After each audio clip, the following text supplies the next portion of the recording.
misunderstanding. Indian and white. That is mostly what set the prairie on fire. White face, bad heart, said the Indian. And the crime committed by the last white man he saw would be avenged against the next white man he saw. The only good Indian is a dead Indian, and the best Indian is one who is good and dead, said the white man. And few of them bothered to distinguish between one bit of a tribe and another, or for that matter, between tribes. The friendly Indian was often punished for the misdeeds of the hostiles, because being friendly, he was easiest to find. All this time, the different tribes were still fighting each other. At first, the whites encouraged this. The one thing that worried them was anything that would unify the Indian nations, like the sun dance. The Plains Indians danced to the beat of many different drums, but the sun dance was common to the entire culture as Easter to all Christians, and as sacred. It united all the bands of a tribe, and increasingly one tribe with another. It was dedicated to the renewal of the earth, the making over again of the whole world. Dances were fulfilling pledges made during the year, and the depth of their piety was in the degree of self-torture they endured. Fastened by thongs, skewered through their muscles, they whirled around a pole, staring at the sun for as long as their flesh could bear it, or until they tore themselves loose.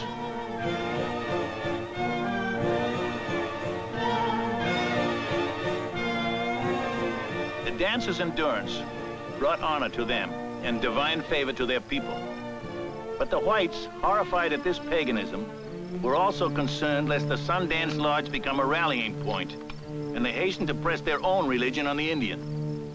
Benevolent, hard-working, and well-meaning missionaries were shocked to discover that their wards wore the cross as a symbol of the 4 cardinal points of their own theology, and they were reluctant to abandon it for one locked in a black book they could not read. It is a good book, I am sure. Why does the white man not follow it? If there is only one true religion, why do the Methodists and the Baptists and the Blackcoats all fight each other? I do not want your heaven when I die, and please keep your hell. There'll be no room for Indians. It'll be too full of white bad hearts. Determined to save the Indian by de-Indianizing him, the good people from the East decided to concentrate on the children. Boarding schools were established, safely removed from tribal areas and family influence. Many parents had to be bribed or intimidated to enroll their children. Sometimes the students were simply kidnapped. Complained the father of one homesick scholar. They gave him a white man's name he could not say, and hard moccasins that hurt his feet. And they cut his hair short to shame him. When he could not read the painted speech, he was beaten like a pony, as they do to white boys.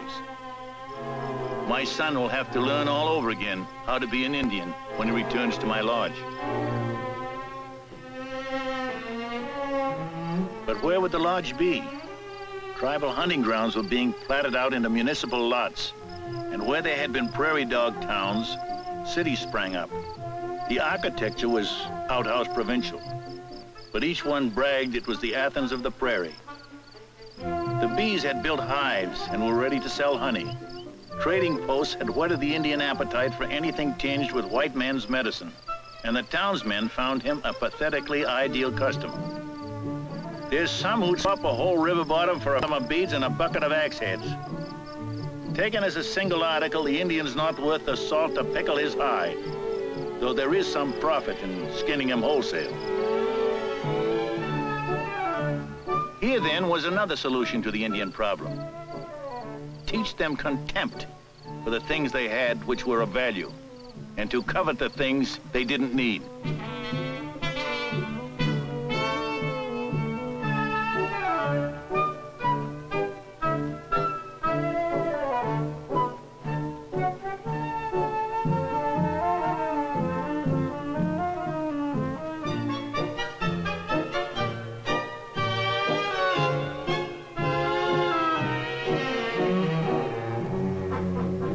But the one thing the Wasatchews sold which the Indian coveted most was the fire stick. Its medicine would make any tribe the equal of any other. And while it would never make the Indian the same color as the white man, the day might come when it would make him the same size. But the white man had another weapon that would make sure this day never came. Recipe. To 1 barrel of Missouri River water, add 2 gallons of raw alcohol, 2 ounces of strychnine, 3 plugs of tobacco, and 5 bars of soap. Boil it in sagebrush until it's brown. This was the elixir for the Indian trade, and no one who drank it lived long enough to become addicted, wrote a newspaper. Their thirst for whiskey is matched only by an inability to accommodate it. Not a day passes but what our better class of citizen is affronted by the sight of blanketed vagabonds who, for a bottle of the vilest liquor, will even ransom their women as brides of the multitude. Just as he had no tolerance for white men's whiskey, the Indian had no immunity to his diseases. A people to whom good health had actually been a virtue found themselves weakened and disfigured by the silent tomahawk of unfamiliar sickness. The few who succumbed to the temptations of the towns were inevitably degraded into street corner curiosities, shuffling through counterfeit war dances for whiskey money. Some went off to pose in moldy charades in dime museums, always cast as the villain. Only when advertised as a Congress of painted fiends with some traveling Wild West show did most city people ever see a real live Indian.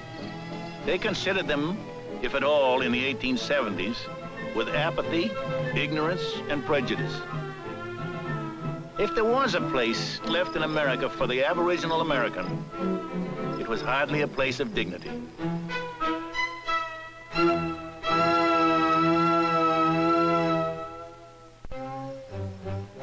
The wild tribes of the West were being inconsiderate.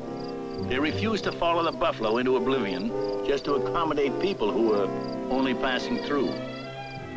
My father sent for me and said, "My son, never forget my dying words. This country holds your father's body. Never sell the bones of your father and your mother." But somebody had sold them, along with the land. It had taken 100 years of bribery and intimidation and dishonored treaties to legalize the trespass. No matter that the party of the first part could not read and often was not told what he had signed, or that the government sometimes decreed a man a chief so it would bind a whole tribe with his signature, or that no Indian could dispose of any land without the consent of all the two-leggeds and the four-leggeds and the ghosts and the gods to whom it rightfully belonged. But consent was no longer of interest to the party of the second part. I'm afraid that the agreements which we had made before did not make allowances for the rapid growth of the white race. You must submit to our forward progress and do the best you can. Said the party of the first part, what treaty that the white man has made has he ever kept? Not one. Indian tribes are merely domestic dependents, not sovereign nations. A parent may abrogate an agreement with his own children when it is for their own good. Because your lies have squirmed across our land like snakes, it does not make it the snake's land. This country does not belong to the Indians, but to the Almighty, and all his children have an interest in it. So metes and bounds must be set. Metes and bounds were set, and in such a way that the Almighty's white children would have all the choice land, while a few scrub acres were reserved for his red children. General Sherman defined a reservation, a worthless parcel of ground set aside for Indians and completely surrounded by white thieves. But the Indian Bureau considered them way stations between two cultures, where in isolation, Indians could somehow learn to be white men. Here, warriors were coerced into doing squaw work. Their leaders were humiliated and replaced by hand-picked chiefs. They sickened between four walls. Forced to build houses, they erected teepees behind them in which to die. Unwilling to farm and unable to hunt, the Indians were fed government rations, doled out at starvation level to keep them docile. That is, what wasn't sold to enrich the agents of the Indian Bureau. Agency beef was issued on the hoof and killed by the Indians in pathetic imitation of the buffalo hunt. That is, if it didn't die first. Much of it was so diseased it couldn't be eaten. When the Indians complained, they were punished by rations so sickening that one sympathetic agent said, the government had better issue arsenic and get the poisoning process finished with decent expedition.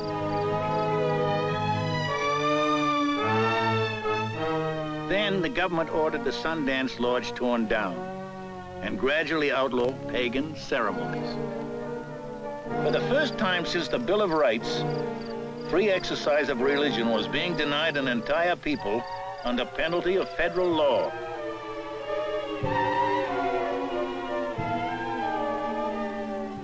The Black Hills. Here, the great mystery had strewn visions for the souls of Dakota warriors to prepare them for the beyond place. This was Holy Land, so sacred that a special treaty forbade the entry of white men for so long as the grass shall grow. Then, a scientific expedition invaded the hills with secret orders to discover gold, to deliberately set off such a stampede of miners that the treaty would be unenforceable. Overnight, the Indians' precious lodgepole timber was turned into charcoal for the gold smelters. They had called the hills their meat pack, but the two-leggeds drove away the game. Having profaned the sacred place, the whites offered to pay for it, at a discount, of course. Then they sent word to all the tribes. The government is determined that all tribal Americans shall be consolidated into 2 reserved areas. All who do not submit peacefully will be deemed to be hostile and will be hunted down and brought in by force. A new policy. All Indians of the plains are to be re-reservated. Regardless of tribal differences now, all are to be herded together into 2 big reservations. A sterile wasteland in Oklahoma and another in Dakota. There they would be domesticated, broken like broncos in a corral. The wild Indian was expected to purr. Instead, he started to growl. I do not want to settle down in the houses you would build for us. I love to roam over the wild prairie. There I am free and happy. When we sit down, we grow pale and die. Why do you ask us to leave the rivers and the sun and the wind and live in a house? I have only one heart. Although you say, go to another country, my heart is not that way. I am here, and here is where I am going to be. I will not part with my lands, and if you come again, I will say the same thing. I will not part with my land. My people have never drawn the first bow against the whites. The blue-dress soldiers come from out of the night, and for campfires they light our lodges. Instead of hunting game, they kill my braves. They make sorrow come into our camps. They are asking for war.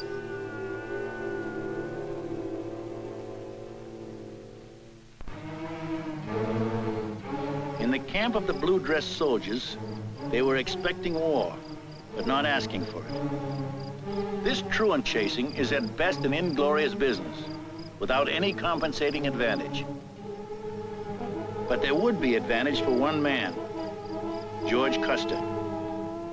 Under a portrait of his favorite person, and also under a cloud and facing a board of inquiry for insubordination, Custer had just heard from Eastern politicians that a flashy victory in the field would not only restore his faded Civil War glory, it would guarantee him the Democratic nomination for the presidency of the United States.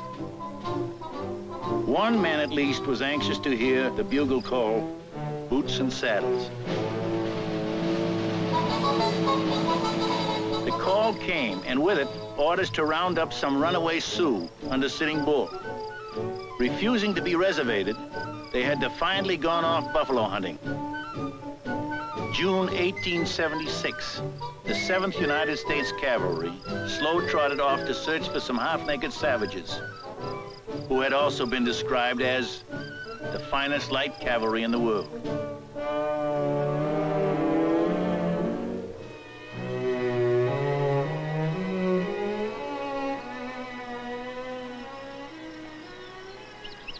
They arrived about here, deep in Montana territory, when Custer's scouts reported a large Indian encampment down there in the Greasy Grass River.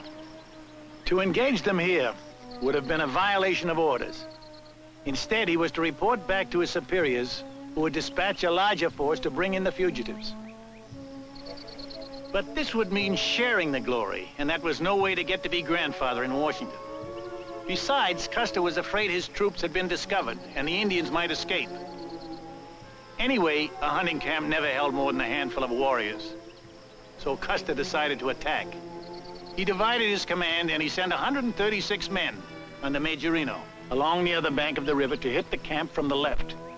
Then, Custer took 5 companies, 225 men along this side of the river, meaning to cross it and simultaneously attack the other end of the camp. One thing. Between the pincer's jaws were not the few hundred Indians he supposed, but closer to 10,000. The last seen of Custer, he was riding along these bluffs, looking for a way to the White House by crossing the Greasy Grass, or, as it was marked on his map, the Little Bighorn. The only eyewitness account of what happened after that is contained in the drawings and actual words of the only qualified reporters, the survivors. Everything happened fast. There was hardly time to paint our faces and catch our ponies. The Wasatch soldiers charged the upper end of our camp, where the Hunkpapa lodges were, and we were ready for them. Our men were calling to each other, "Brave up, brothers. It is a good day to die." The white man soldiers were surprised that we fought back so hard. They got off their horses and hid in the woods to shoot. Then they did a foolish thing. They were either drunk or crazy, but they ran out of the woods and into the river to get to the other side. We killed many in the water, but most of them got up on a hill, where we kept shooting at them to let them run out of bullets and water. We had seen the other soldiers riding downstream before the fighting started. Maybe they thought to catch us running away. We left a few boys and warriors to keep the first soldiers on the hill. Then we all went to surprise the men who wanted to surprise us. We knew the other soldiers would try to cross the river at the best boarding place. So we got there first and crossed the river before they did. Brave up, brothers. The earth is all that lasts. When the soldiers got off their horses to shoot, the men who hold the horses could not hold them, and they ran all over. We got many horses that day, and the bullets that were in the bundles tied to the horses. The shooting was close together, like the tearing of a blanket. We had warriors as plenty as leaves on trees, and we got behind the white soldiers and all around them. They broke up into little groups, which made them easy to kill, like cutting off buffalo from the herd. Many white soldiers fought bravely, and our people did not go near them, but hid to shoot at them from far away. Some of the Wasatch went crazy and ran around in circles or shot their guns in the air. Finally, there were only a few left. They went up a hill a little way and stopped there, forever. The fight was over quick. It took no longer than the sun takes to travel between 2 lodge poles. When the fighting was over, the women came and cut up the soldier dead, so that none of them could return from the beyond place and fight again.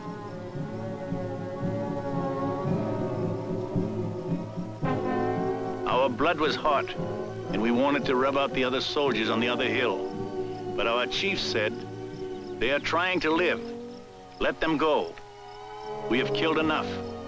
Let the others live." It was over. We took our lodges and our women and children and went into the mountains. Then they said, we washed off our paint in the river and put the war back in the bag. But we knew it would not stay there. We would not have peace.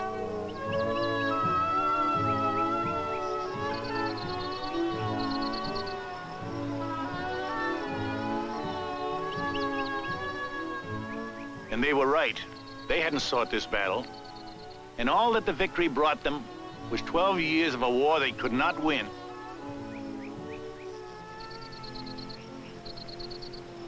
On this field, the blue-dressed soldiers marked where each of their dead had fallen. But without meaning to be, these were monuments to something else, too.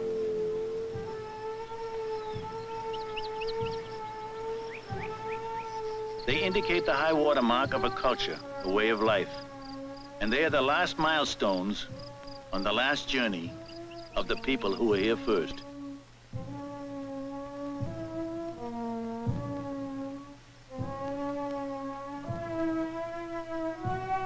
The trail is still there, the Indians say, but it's like the road of the dead, where all the footprints point the same way. And alongside it are strewn the discarded dreams of warriors and young men who had asked the everywhere spirit to let a good thing happen. And the trail is littered too with the worn-out visions of the old ones, full of winters, who turned wearily off toward the camp in the stars, into the land of many lodges.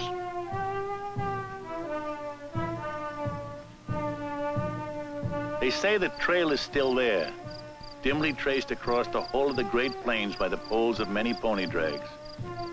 And moccasin prints branch off in draws and coulees, where children have strayed to stalk the butterfly and chase the kit fox, and search for the fallen feather of a hawk. It is marked, too, they say, where the grass is slashed by the unshod hooves of the buffalo ponies, and by the war ponies, with their painted flanks and the plumes of eagles woven in their manes.